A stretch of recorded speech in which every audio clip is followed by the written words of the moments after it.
Merhaba sevgili arkadaşlar. Ben Ufuk, kanalıma hoş geldiniz. Krallığımızı kurtarmaya, babamızı kurtarmaya kaldığımız yerden devam ediyoruz arkadaşlar. Babamızı da esir aldılar. Manita yok. Bu adamdan görev aldık. Oğlum Teresa, sen niye benimle konuşmuyorsun he? Ulan kızın koyuna girdik. Bir daha yok abi. Aa, atlarımız orada, bu burada. Hazır millet savaştayken arkadaşlar, şuraya doğru bir gidelim. Nasıl daha bir iki gün daha bekleyeceğiz arkadaşlar. Şu an için hiçbir şey açık değil. Şurada büyücünün zamazingosu açık. Ben bunu istemiyorum abi. Büyücülük müyücülük. Daha intikama gelemedik he. Geç bunu. Yaban beklerken olan mucizeler. Şans ağacına pırpır ederken. Bülbülleri bul. Kapan kuruldu. Abi bak şimdi. Sadece 3 görev gösterebilirsin diyorsun. Şunu bir kapa bakayım. Şunu da bir kapa.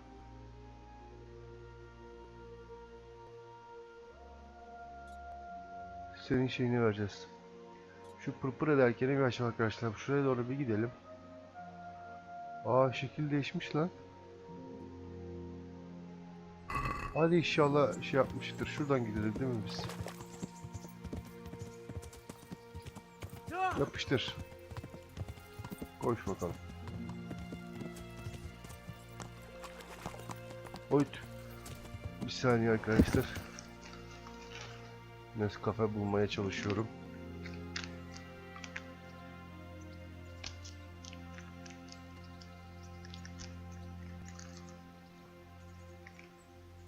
Sen yürü yürü. Azıcık da hızlı yürü. Ya bize Karaca lazım arkadaşlar ya. Şöyle ormanın içinden biraz gidelim bakalım. Belki kısmetimize buluruz. Bize boynuzlu lazım galiba ya. Biraz vakit öldüreceğiz arkadaşlar. Bir yarım saat kadar. Böyle vakit öldürmemiz gerekiyor.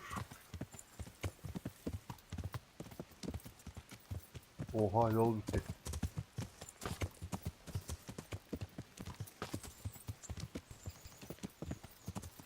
Taşlıklar nerede? Heh.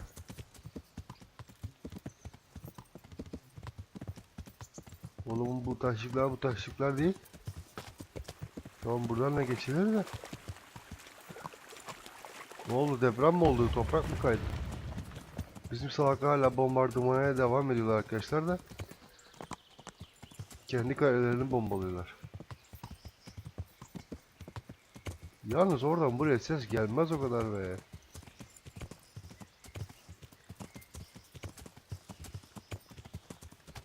Aman abi, sıkışmadan çık şuradan, çık. Oğlum çık şuradan ha.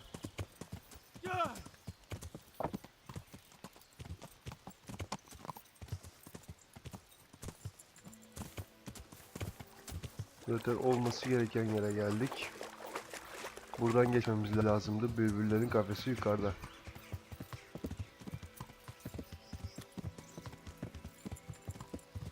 Oğlum bir o kafesi bulamadık be. Bölümün başından beri aldık bu yan görev arkadaşlar. O kafesi bir türlü bulamadık. Kısmet acaba burada mı?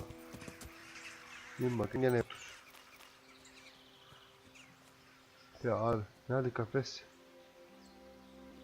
Kurulu diyorsun, yok. Kedi otu var. Çok da bize lazımdı. Arkadaşlar tabi buraya bir yere attık ama yok. Abi.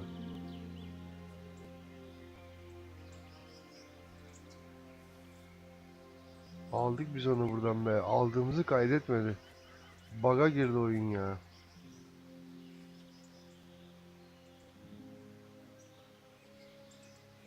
Muhtemelen acaba şeyin yapının altında mı kaldı? Allah Allah ya. Abi görevi iptal edemeyiz, bırak sen.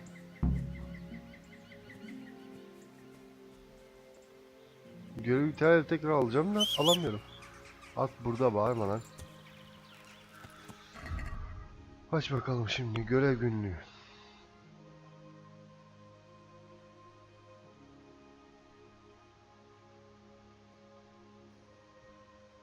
Senin görevini yapacağız arkadaşım. Sen biraz bekle. Şöyle biz açık ormanın içinde dolaşalım.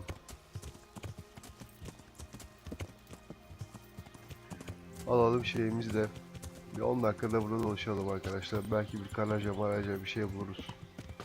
Şöyle ormanın derinliklerine doğru dal. Ne oldu? Gerilim müziği çalıyor. Ulan ava çıkarken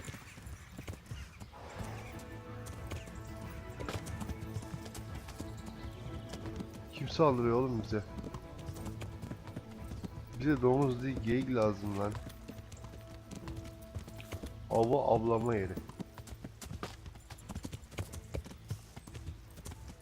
Şurada ileride bir canlı daha var ama.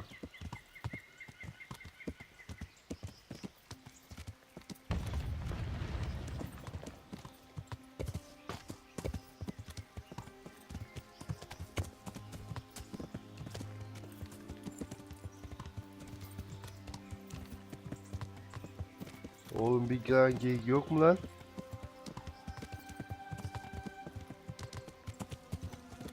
El insaf.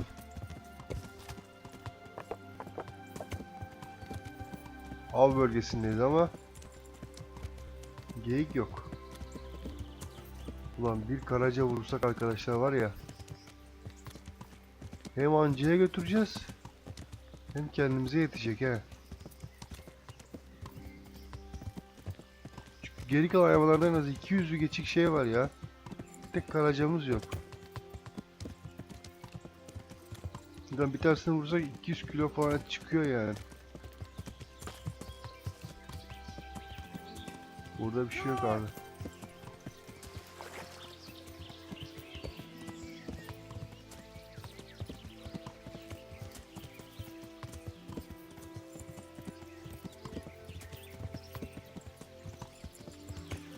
Karşıda vardır ya, dal ormana ya.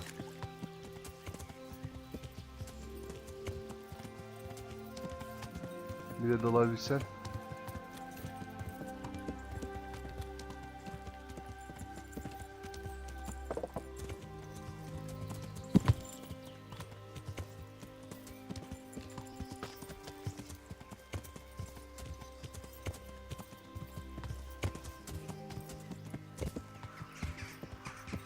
Oğlum el insaf ulan.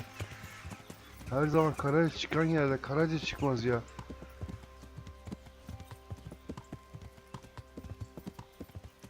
Hakikaten el insaf ya. Bu kadar da olmaz ya.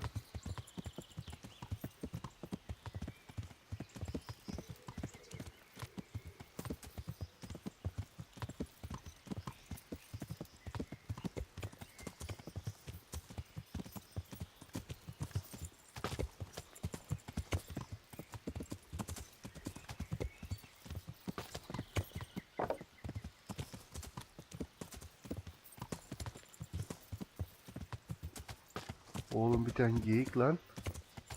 Herhangi bir bekle, karacadan vazgeçtim. Bir tane geyik çıkar lan oyun karşıma. Oğlum aradığım zaman çıkarmazsın, aramadığım zaman çıkartırsın. Ta oyunlarda genellikle böyle mi kodluyorlar, ne yapıyorlar? Her oyunda böyle ya. Aradığımız bir şey çıkmaz, aramadığımız bir şey çıkar. Domuz aramıyordum, domuz bulduk hani zaten demin. Oğlum korkuyorum, yapmayın lan. Mancınık benim üstüme düşecekmiş gibi geliyor.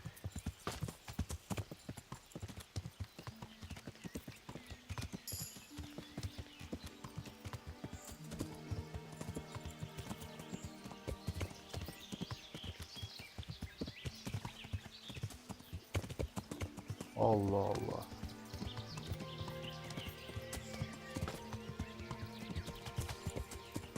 Bugün kısmetimiz yok.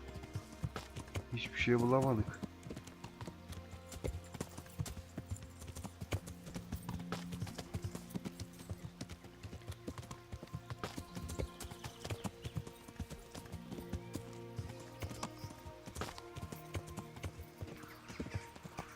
Oğlum kaçak avcıların yerini falan bulsam ya da avcı bulabilsem, gerekirse çalacağım, neyse parası vereceğim.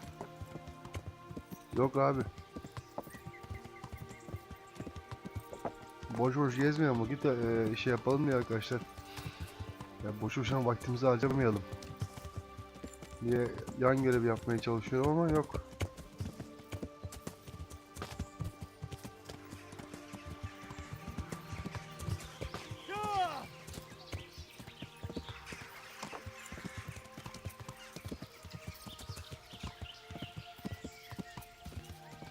Hah, bir tane tavşan bulabildik.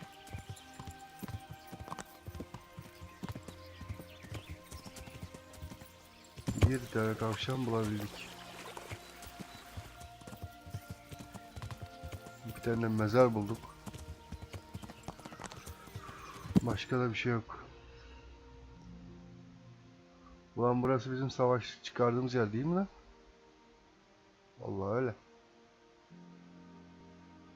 Neyse bakalım. Şuraya doğru bir git. Bulamadık abi. 10 dakika dedim, 10 dakika oldu arkadaşlar.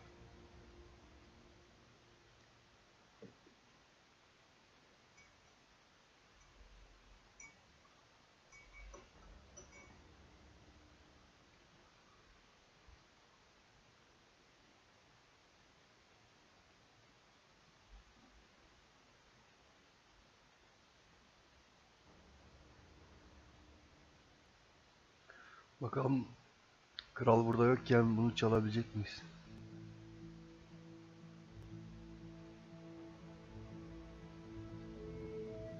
Kesin bir askeri uyutmamız gerekiyor arkadaşlar.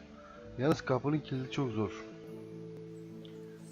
Bizim oranın anahtarını bulmamız lazım. Ya açıkken girdik, içeri kimse yoktu. Şey yoktu o. Belge istediği belge.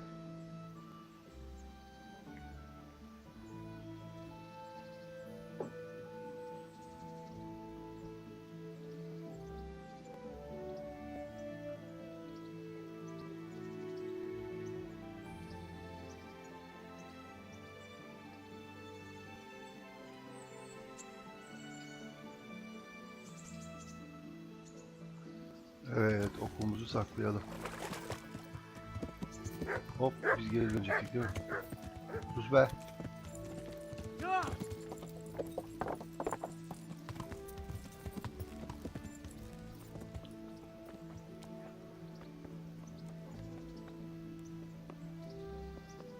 Merhaba dayı. Oo, çok insan var burada. Merhaba dayı. Gece olmasını bekleyelim mi lan? Çok zor, çok zor abi. Bize buranın kapısının anahtarı lazım abi. Bu itmede vardır kesin.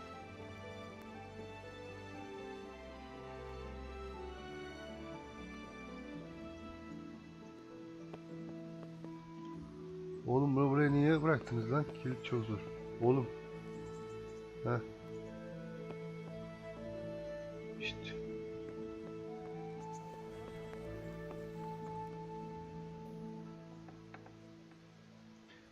Neyse, parası veririz arkadaşlar. What do you think you're doing? I've a mind to call the guards. Ah, bayıltamadık lan. What the hell do you think you're doing hurting people like that? We won't put up with violent brutes here. This definitely won't come. All right, here you are. You've purged yourself. Yok abi ya. Biz beceremeyeceğiz bunu.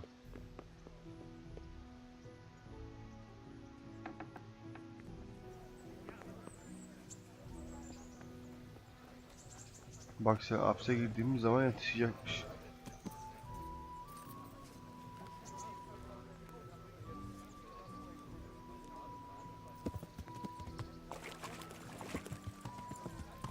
Ne yapalım arkadaşlar, yapılacak bir şey de yok ya. Aa, itman yapalım lan. Hakikaten itman yapalım lan, unuttum bak. Böyle bir itman yapacaktık, itman yapalım.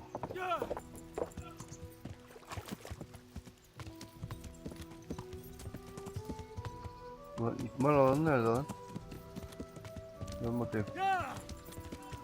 Aha da burada ama idman yaptıracak adam şu an şeyde arkadaşlar. Savaş alanında.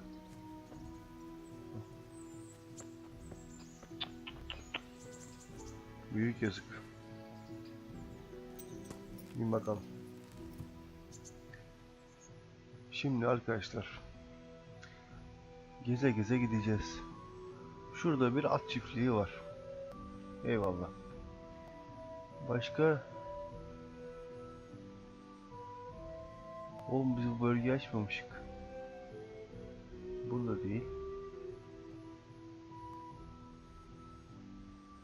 Başka bir yerde daha vardı at çiftliği arkadaşlar. Yani daha doğrusu vebanın olduğu yerde. Aha. Burası artık şey yapmıştır.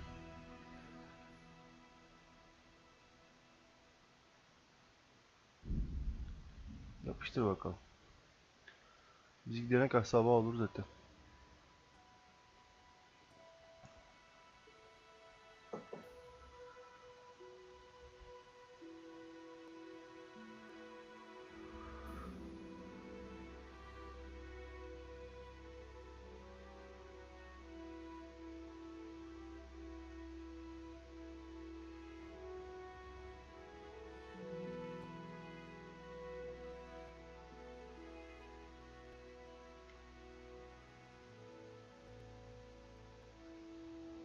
Bir de böyle çabuk hızlıdan gidebilsek. İyi ki nefes travel yapıyoruz yani. He.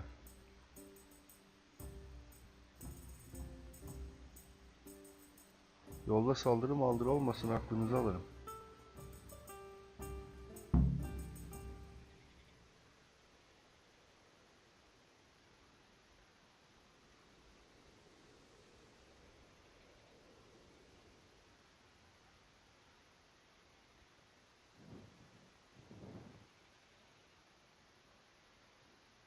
Only bandits creep around in the dark without a light. Where's your torch?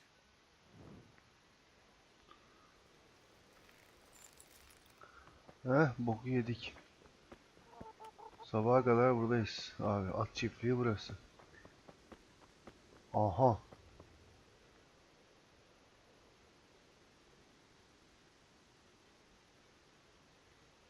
Boça. Oğlum ben sokağı vebadan kurtardım lan. Bir tane at hediye edersiniz herhalde bana he. Hey, you. Sus be.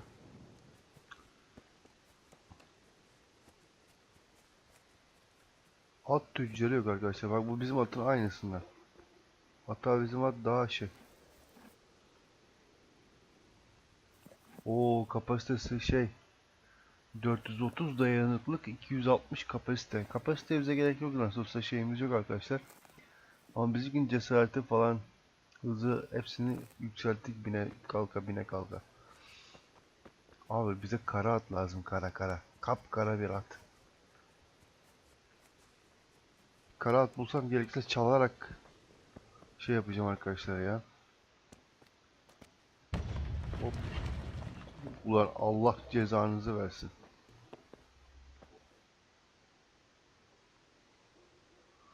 Kapasite 260. Sen nesin? Oo 40. 1002. Abi bizim Burak atın adı çok güzel abi. Başka ad yok mu buralarda be? Kara değil abi. Bize kara lazım, kara kara. Kapkara bir at lazım. Oyunda çünkü öyle bir kara at var abi.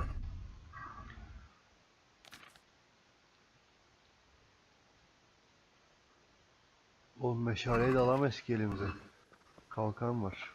Şey yapalım. Hop. Zamanı ilerlet. Yapılacak bir şey var arkadaşlar.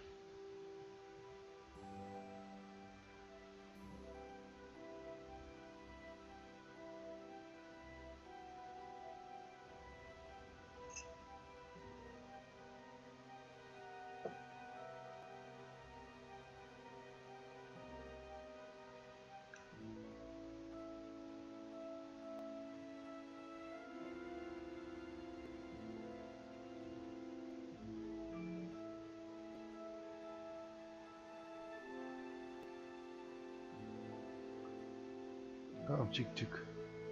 Çıkman şeyden daha uzun sürüyor. Ha, bak. Böyle daha kolay çıkıyorsun. Oo yalnız. Yan tarafı benekli olması kötü olmuş. Oğlum bak şimdi şey yok burada ya arkadaşlar. Şu atları satan. Heh. Abi siyah atın yok mu senin hiç ya? He? Tabi bunlar bizim gibi renklere bakmıyorlar. Güçlerine falan bakıyorlar. Dişlerine bakıyorlar hayvanın. Bunun adı neymiş? Başka at. Al Burak. Konuş I'll be bakalım. with you. I'd like to buy a Bir at horse. almak istiyorum. Well now, have you seen our steeds? Baktım. I have. Nothing but the best here. Is there one in particular? Oo savaş atı Jenda. Bak 5.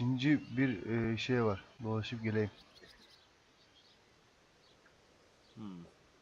Bu Jenda'ya bir bakmak lazım. İş konuşalım. Avcı eğeri.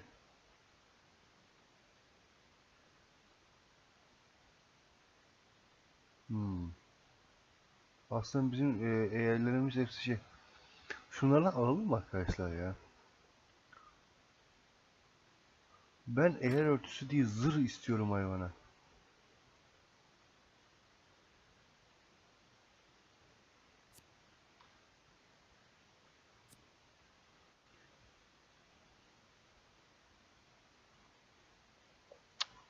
Hiç güzel değil bunlar ya.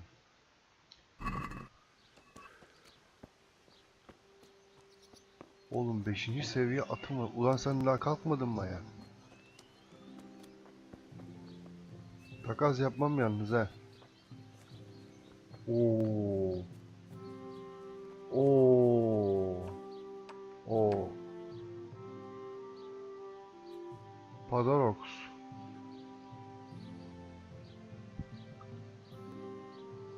Abi bu Padarox. Şimdi Padarox dursun.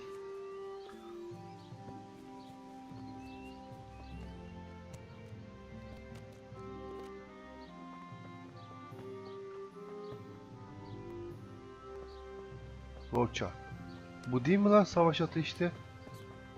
Dur lan atın adını unuttum lan. Jenda.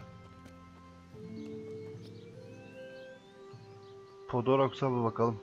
I'd like to buy a. Well now, I have. nothing but the best. Is there one? Oo, siyah 3. seviyeymiş. Savaş atı Jenda. Bu beyaz abi. Oh, the best horse I ever saw. Strong, fast, loyal, proper war horse. But Well, he ain't the most fragrant. Actually, he reeks. To tell the truth, he stinks diabolically. Abi takas yaptırıyor. maybe some other. I'll have to think. Abi ne zaman gitsem şey yapıyor. Biz ilkinde seçecektik abi siyah atı. Ben Burak'a vermem abi. Aha küstü bize diyecektim gelmiyor bak. Ben seni verir miyim abicim benim gel. Gel sen ismin de güzel. Sen hepsinden de hızlısın, hepsinden de iyisin artık. 24 dakikaya bulmuşuk. Başka at satan bir yer yok ki abi.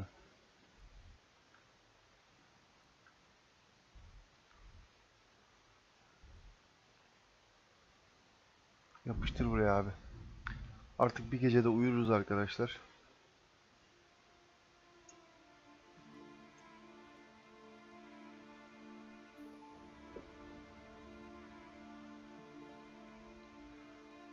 Böylelikle de işi bitiririz.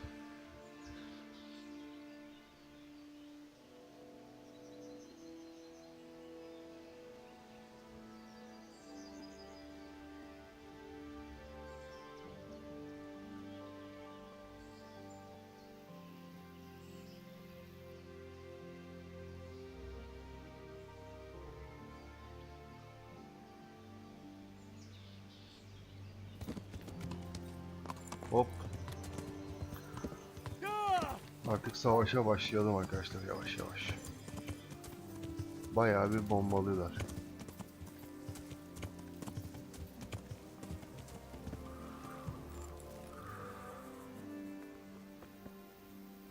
Biraz da bombalamayı seyredelim. Ben atabilir miyim? Aha. Tam zamanında gelmişik lan.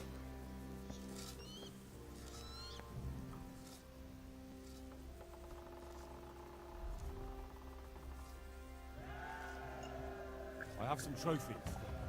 Show me. They deserved it. I've taken care. Have you brought... Here it is. Well, that is a... Some farmers from Ujic came to the castle with a complaint. All right, I'll take.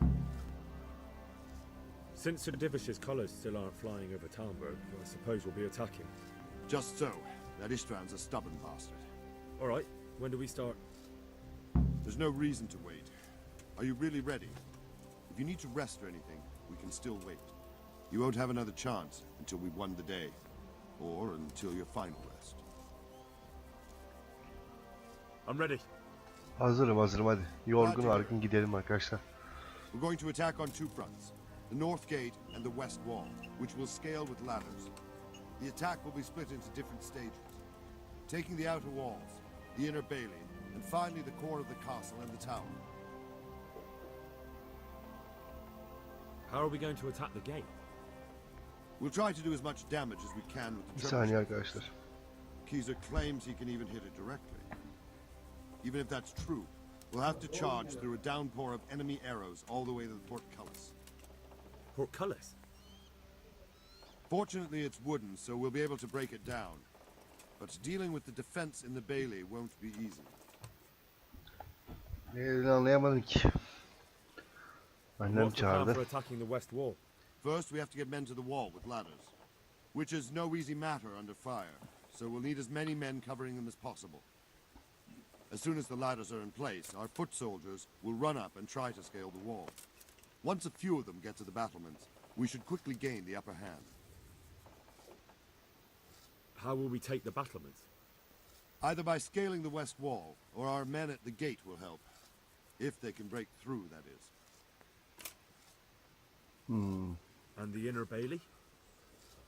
That will be tough. Even if we get through the gate and into the outer bailey, we're still a long way from victory. The castle is designed so we'll be like hens in a coop to anyone with a bow on the inner battlements. We'll have to either fight our way through, or somehow get around them. What about the living quarters? There, I'm worried most about the hostages. Once we're inside, Ishtvan will know defeat is inevitable, but we'll still have to fight for each and every room.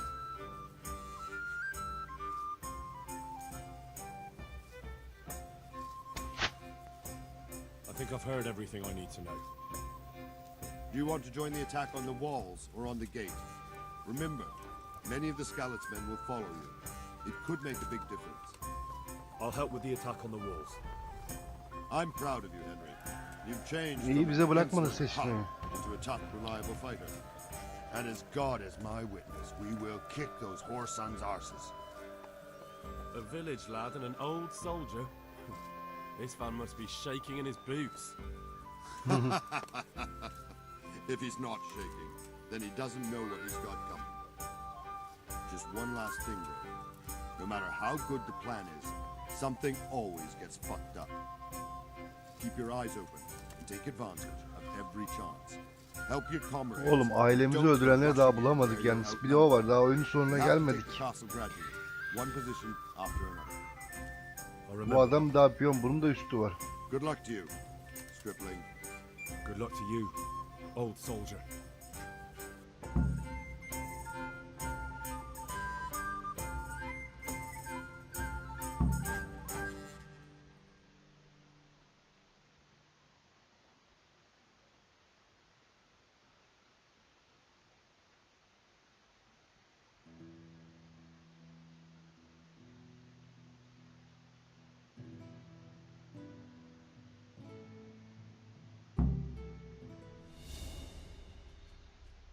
Haydi bismillah. Tam 30 dakika olmuş arkadaşlar. 20 saniye geciktirmişik. Onu da hemen böyle saldırarak telafi edelim. Tam zamanında gelmişik ama. Allah Allah Allah Allah Allah Allah. Çek kılıcı. Yalnız adamların daha hızlı koşuyorum lan ben. Şimdi biz merdivenlerden mi çıkacağız?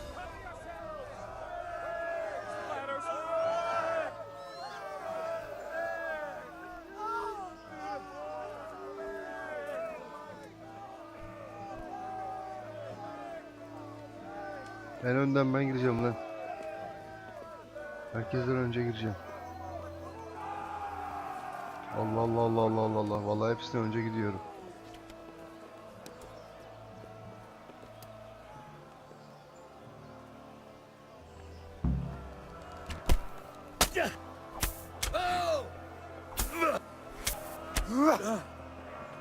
Lan kim atıyor bu okları?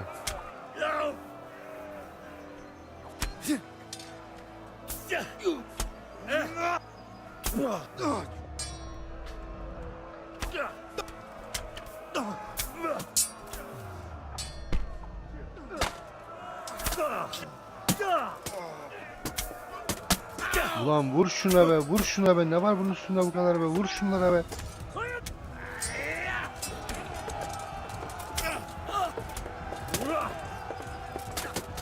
Bırak bırak.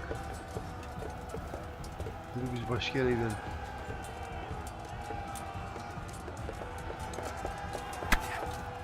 Öt.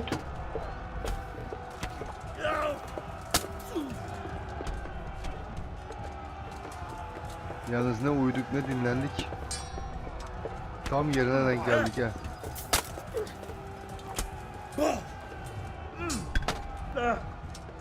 O zırhlığımız da yok.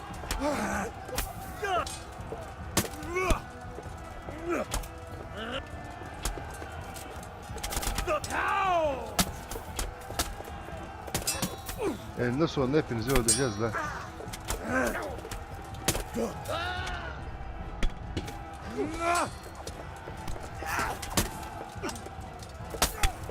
Lan bir durun lan.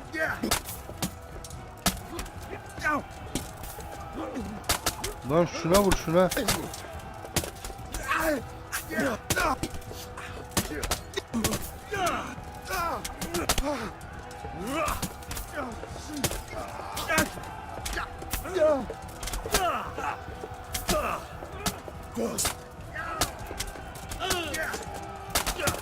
Çık önümden salak.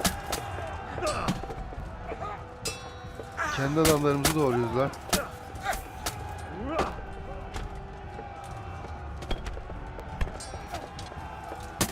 Giymedik tabi kıyafetleri. İtmelik yapma, itmelik yapma, itmelik yapmayın, itmelik yapmayın. Ben sizin korkak değilim lan, üstüme şeker tabi, ölümsüz olmasak ayrı mesele.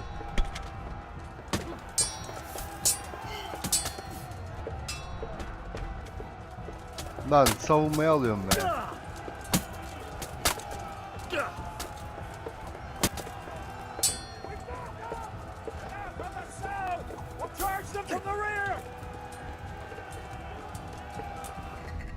Oğlum şu an bir şey gitti. Yapsana bana kardeşim şey ya. Sargı bezi.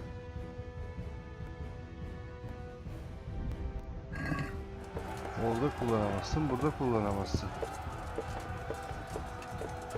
Nerede kullanacağız?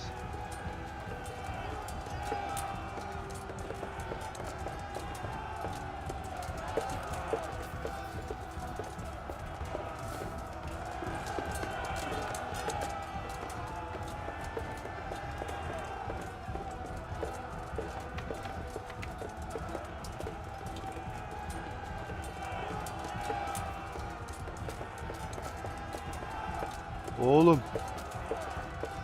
Öteki şerefsiz nerede ki? Kaçtı mı lan pezevenk?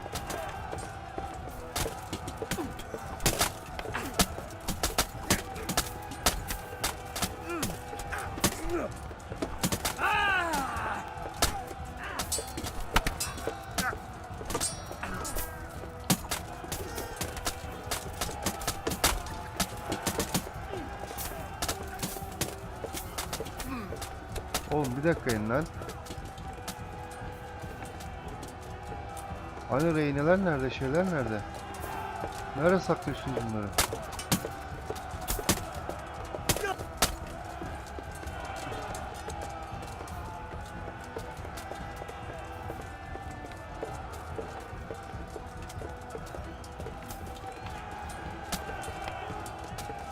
Oğlum gezmediğim yer kalmadı. Reyneleri nerede saklıyorsunuz?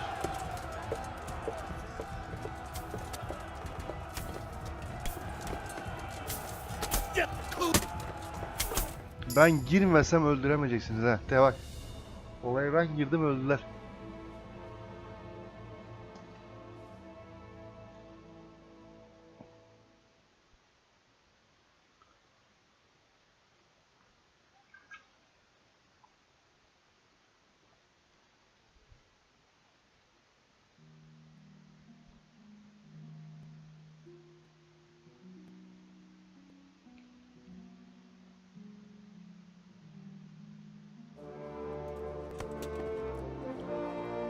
Ha? Of. Bence esirleri de aldı kaçtı arkadaşlar, ama nereden kaçtı?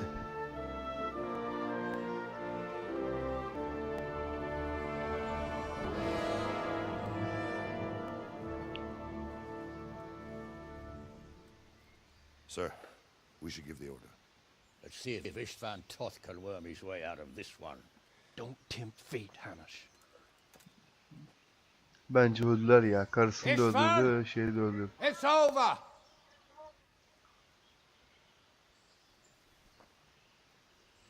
You want us to come and Şimdi get you? kafasını atacak bize. Malkoçoğlu'nun öyle bir advise sahne vardı. that. Your friend Divish wants to see his wife alive again. And Sir Radzig? Are both hostages unharmed? For now, Hanush, unless circumstances change. Well, I'm glad to hear it. My guest is also safe and sound, but he's also quite keen to go home. I imagine you feel the same way. It's been a long time since you warmed yourself at your own hearth. I'm in no hurry. I've plenty of supplies here, grand view and excellent company. What more could I want? Your freedom! Freedom? Freedom to get an arrow in the back? Sir, you're all noblemen here, all bound by honor. I give you my word as a knight and lord, and that of my companions. If you release Lady Stephanie and Sizin Sir onurunuz Radzig, olsun, Müslümanlara veya Türklere saldırmazdınız lan. go on your way unharmed.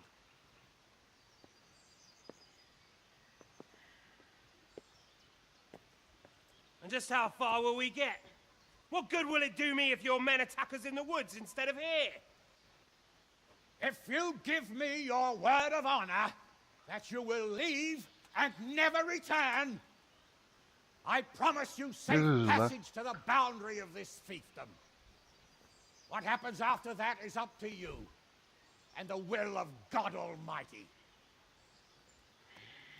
Very well then, but I want a small safeguard. I'll give you her ladyship,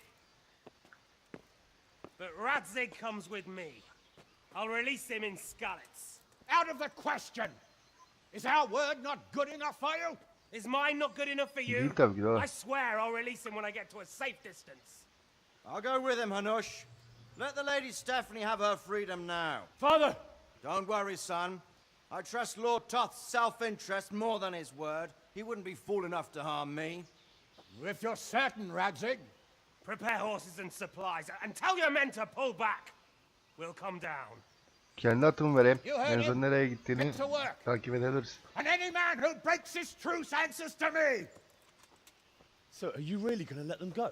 My word is my bond, Henry. He's a cutthroat and a liar. Good men are dead because of him. What's to stop us from skewering him as soon as he sets foot outside? Our honor! If you let him go, he'll do the same again. Or worse. God's justice will find him. Then, you get a taste of my mace. If we break our word of honor, we have none. And without honor, we are nothing. Never fear. Your father will be all right. We'll hunt down those vermin yet. Çok onurlusunuz be. O yüzden milletleri sömürüyorsunuz. Saltanat içinde yaşıyorsunuz. Bak Onur'a bak ki adam 65 yaşında, 18 yaşında kızla evli. Ne onur ne onur. Ben başkasının oğluyum. Çok onurlusunuz be. Evladını başkasının yanında büyümesine izin veren ne onur ne onur be. Not a hair on her head. David, Stephanie. forgive me, husband. I'm sorry For what? for letting them into the castle. Come now, my dear. You're not to blame. I didn't know who he was. Tabii ki de o. He said he was your friend. Never mind. Did he hurt you? No, İşte kim olduğunu bilmediğin biri niye alıyorsun kalelerin içine? Dışarıda tedavi ettirin. Kocan gitmiş, ordu gitmiş dışarı. I hope your word can be trusted. Certainly more than yours. If everything goes as agreed, I'll set Radzik free in Skalitz. If anyone tries to follow us, I'll kill him. We won't. My apologies for keeping you from your father, but you'll see each other soon enough. Oh, I almost forgot. Your sword. I expect you'll want it back after all the trouble you went to.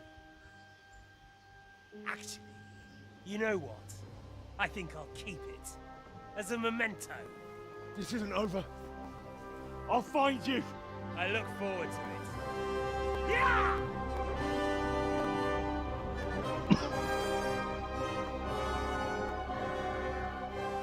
Quick! To the battlements! We have to see which way they go! Oh, they really are heading for Skalitz. Mount up, Henry. You've heard what he'll do if we follow them. We're not going to follow them. We just have to collect your father. Or do you want him to walk back here when they release him?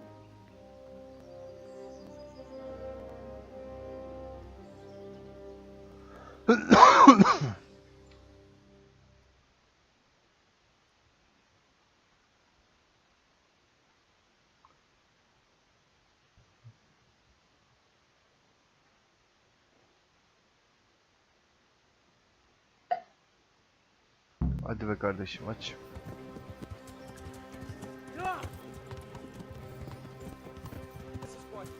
Atın bu kadar mı koşuyor be? What do you mean?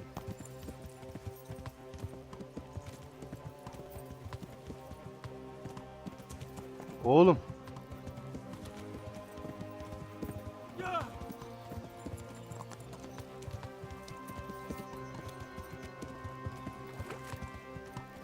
Ulan biz bir de yanlış yola gittik gene yakaladık bunun atını. Oğlum ben bu atı verir miyim hiç?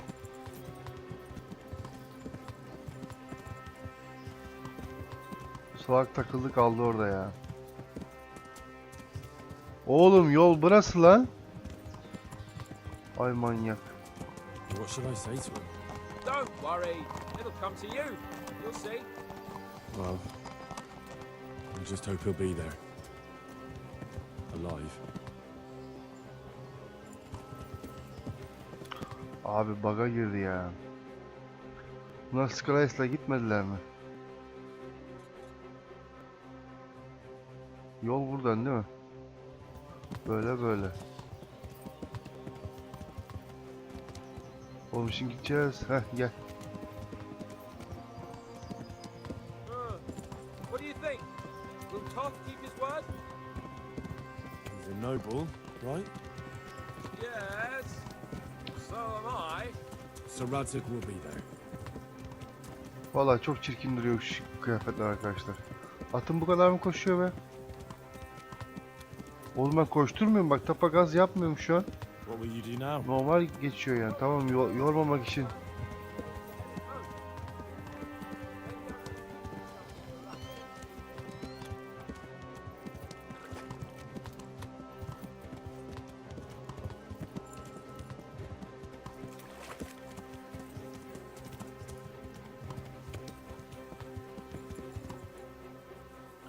Oğlum şerefsiz gel hadi lan.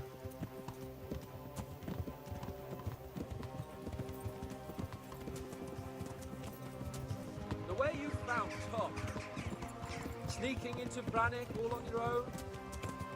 Well, what I mean is, hats off to you, Hal. You wouldn't catch me doing that.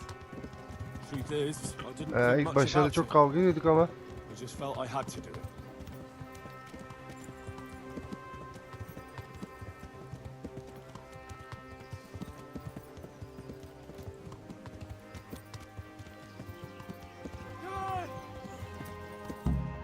Yapıştır abi, yapıştır abi. Hah.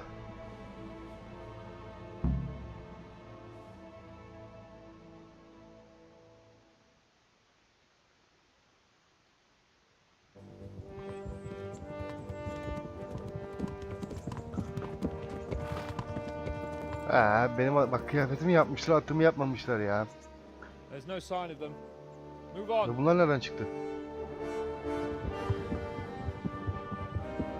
Bence başka yöne gittiler. Ormandan içeri girdiler. Ve bunların iz sürme gibi salaklıkları yok.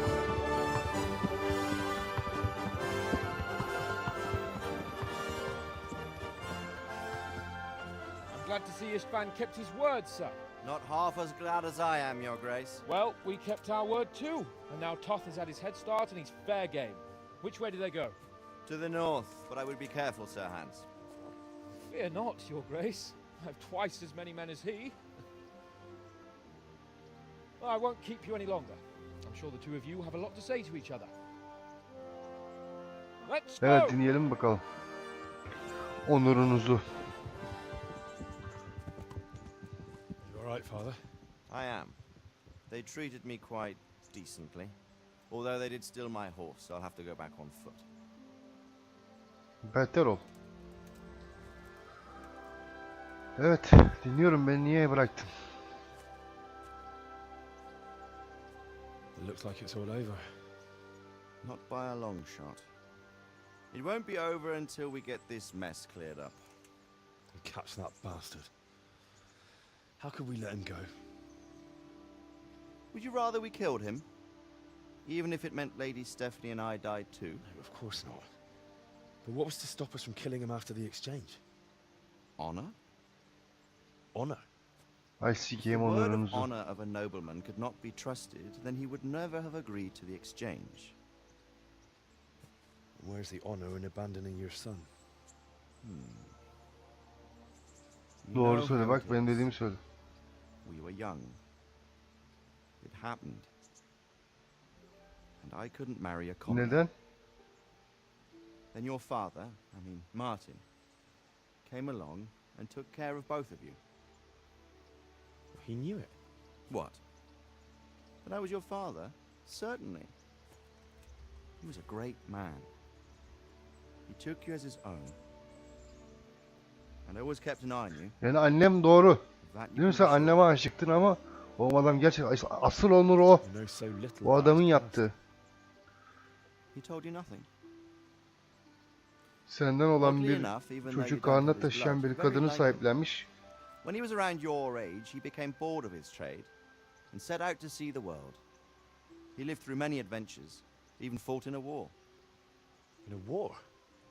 Yes, in Poland, I believe. And I don't think he cared much for it. That's why he wanted me to stay at home. He spent some time in Prague, then settled in Kuttenberg. But it seems he quarreled with someone there and finally ended up here. You know the rest.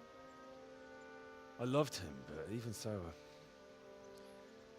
I somehow always had a feeling I didn't quite fit in. It was in your blood, I suppose.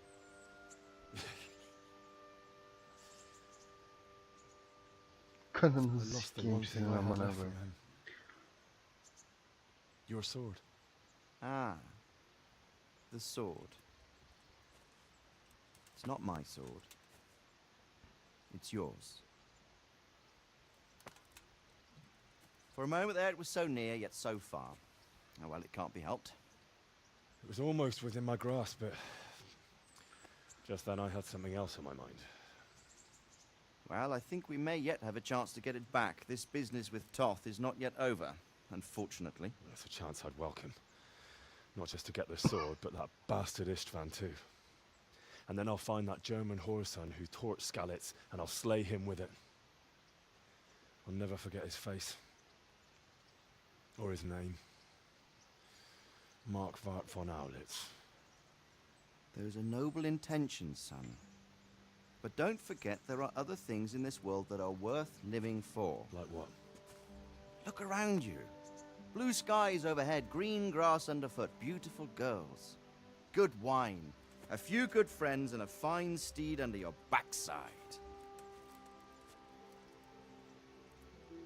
Those are things worth living for. Though I can't deny that swine who killed your mother must pay for what he did. Annemiz, evet, gerçek annemizmiş. O asıl babamız dediğimiz adam, onurlu adam, senin artırını toplamış, bir de piçini büyütmüş. Senin sahiplenmediğinin sayısı şeref o adamın. How's that? Two up. One day I'll tell you how they got their seal. You can take the front.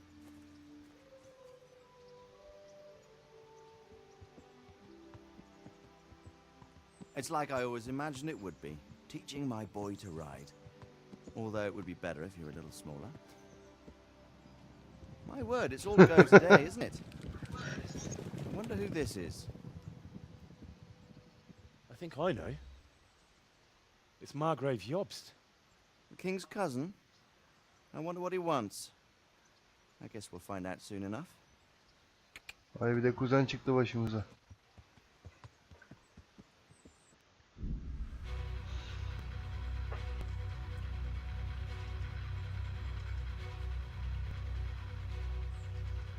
Bu ne lan? Oyun bitti.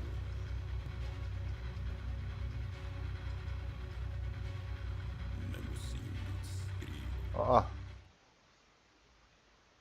Çık bakayım. Telif hakkı verecek arkadaşlar, ondan çıktım. Bu mu yani finaliniz? Bu kadar güzel oyun yaptığınız etkileyici final bu muydu yani?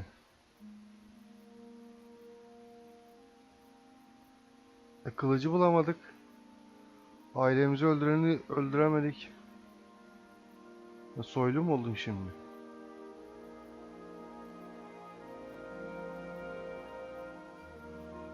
Peki paket mi gelecek? Ne yapacak? Father. Heh. Babamız, asıl babamız. Bence bu. You know who sired you. That doesn't matter now. Ne fark eder? I miss you, Amar. I miss you very much. You'll be fine. I'm proud of you. For what? I let you down. I lost the sword. I let that bastard get away. Don't be so hard on yourself. There was nothing you could have done to save us. And someone has to live and carry the torch. As for the sword, it's just a thing. You didn't want me fighting. Now look at me. Standing up to evil isn't the same as sowing its seeds. You did what was right.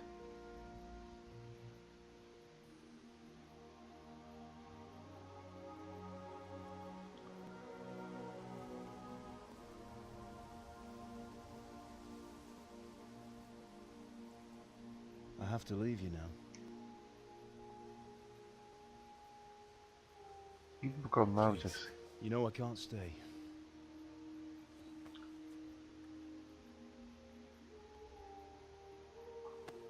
Will I ever see you again? God knows.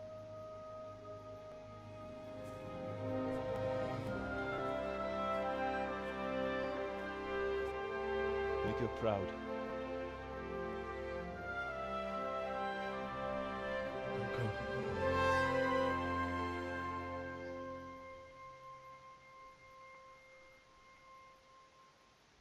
İşte hüzünlü final bu. Final dedim böyle yapılır.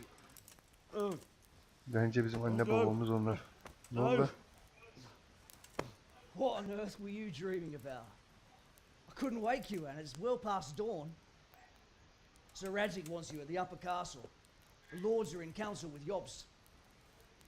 Right. I'll go straight away.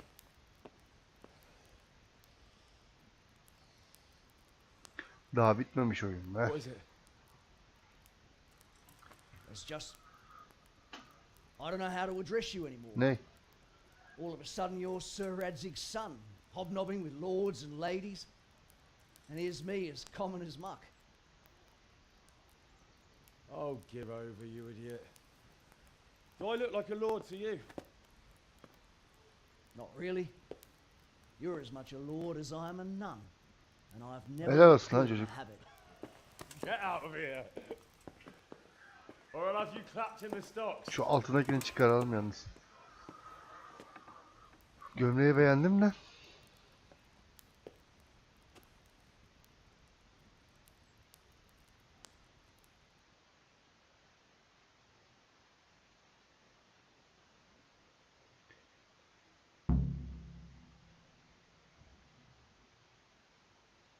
Ay taktım bunlara ya.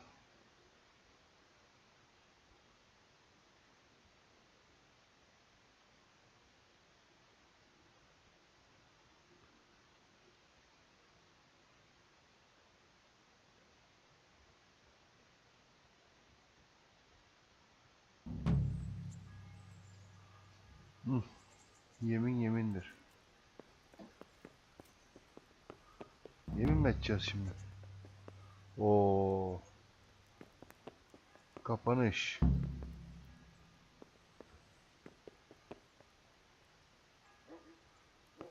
Ne yapalım? Final yapalım mı arkadaşlar? Hadi yapalım, valla sıkıldım oyunda. Bir tek şu altını değiştirecektim, zaten değiştirmişim. Yemin edeceğiz galiba. Yani artık başka bir oyuna geçmemin vakti, saati geldi arkadaşlar. Oğlum, nereye gideceğiz lan? Bunlar bitti. He. Buraya ulaşacakmışık.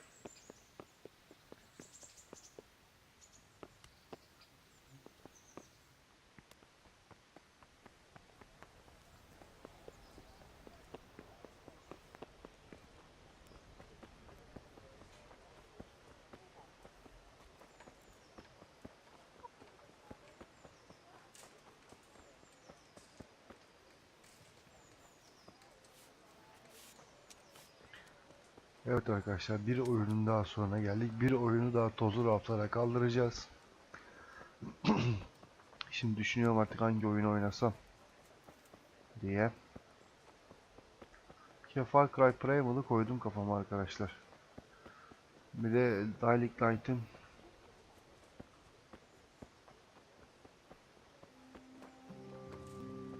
bir son diye, ne bileyim, hapishane diye bir görevi çıkmış, modu çıkmış.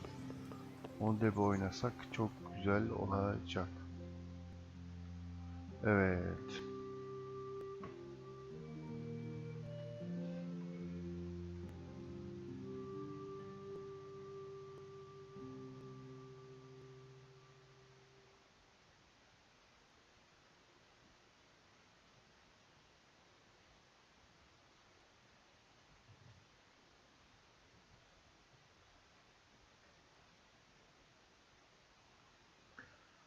Hadi başla da bitir ya. Ah, Hal. Are you going to the meeting with Margrave Jobst as well? I am. What about Istvan? I assume... That we didn't catch him? No. Because if we had, you'd be the first one to know. Have no fear. We'll get him eventually. I hope you're right. Elinden kaçırdım demiyorsun, ne yakalayamadım diyorsun. Hadi bakalım.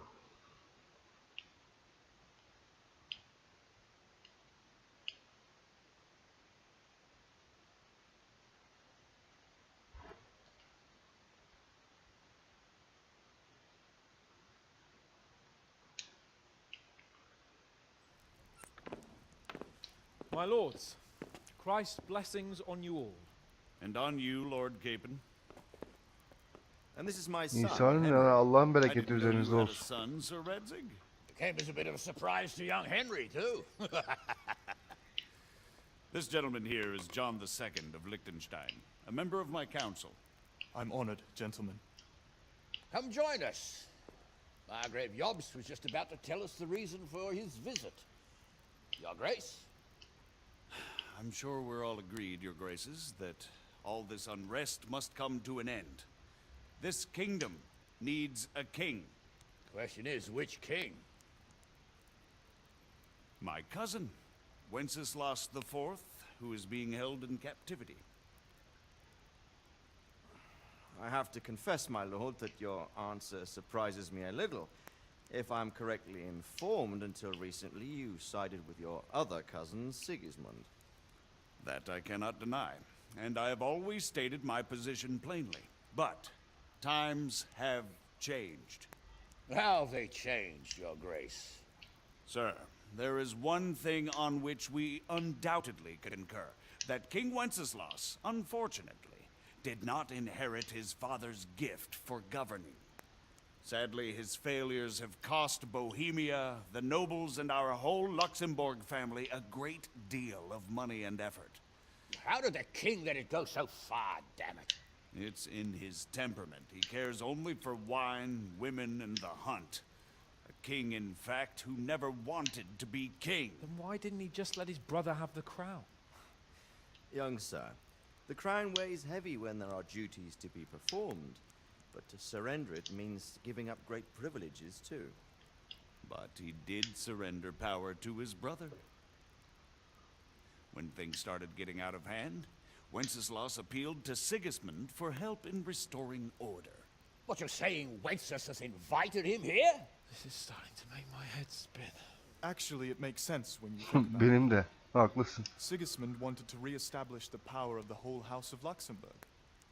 He thought if he helped Wenceslas win the imperial crown, in return his brother would help him become the king of the Romans, and leave the actual reign of Bohemia and the empire to him.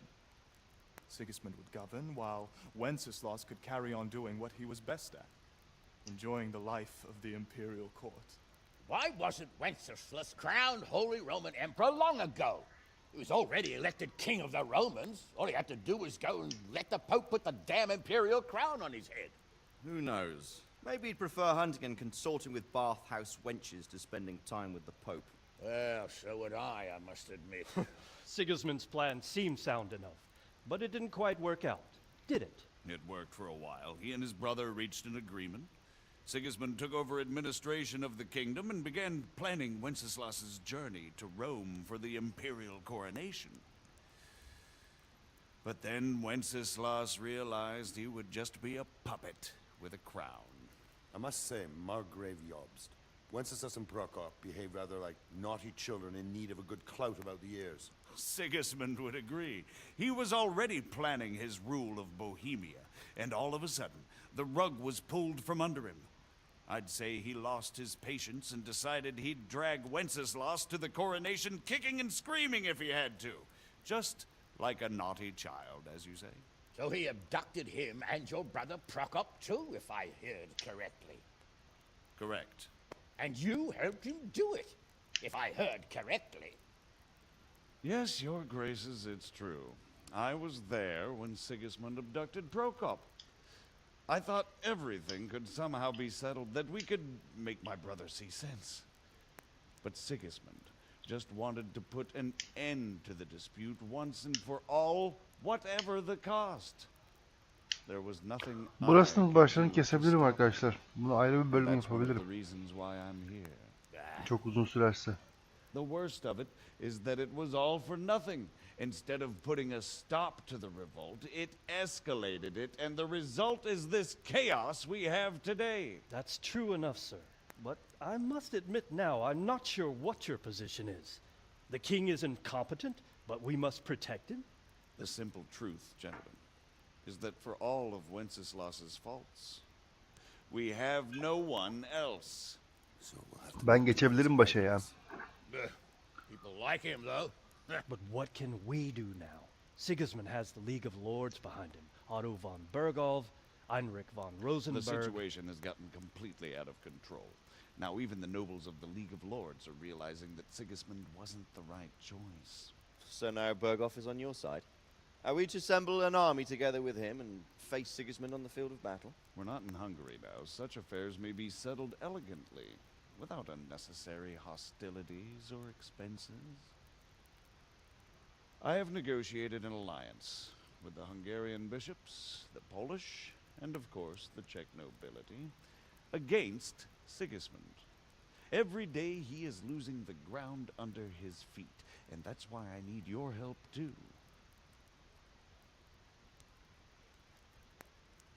What kind of help, though? Sigismund has a massive army, and Rosenberg, Berghoff, and Prague are behind him. Do you have an army you could face him with? But that's not what I mean at all.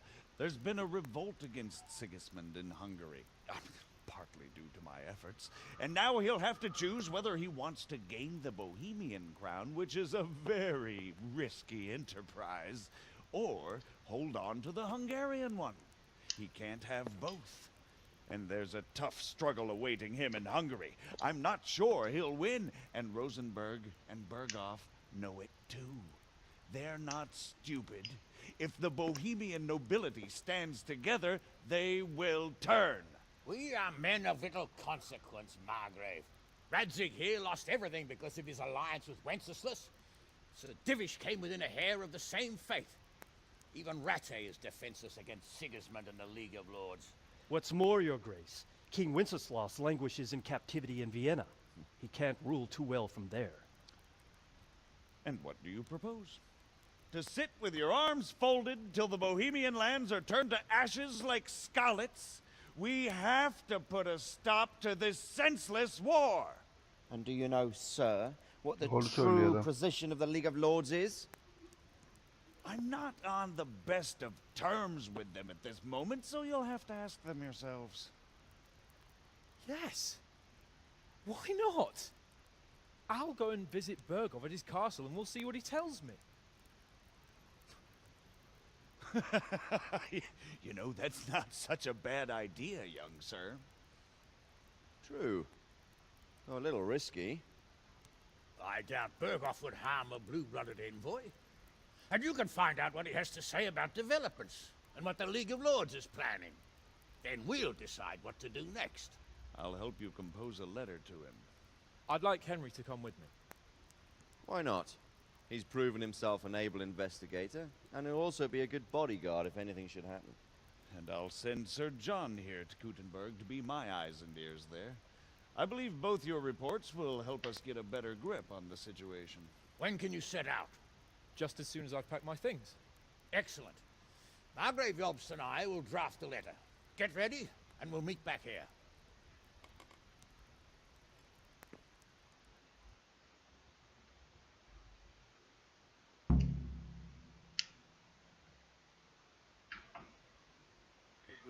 Daha final değilmiş be. As Lord of Lipa. Quite so, Margrave.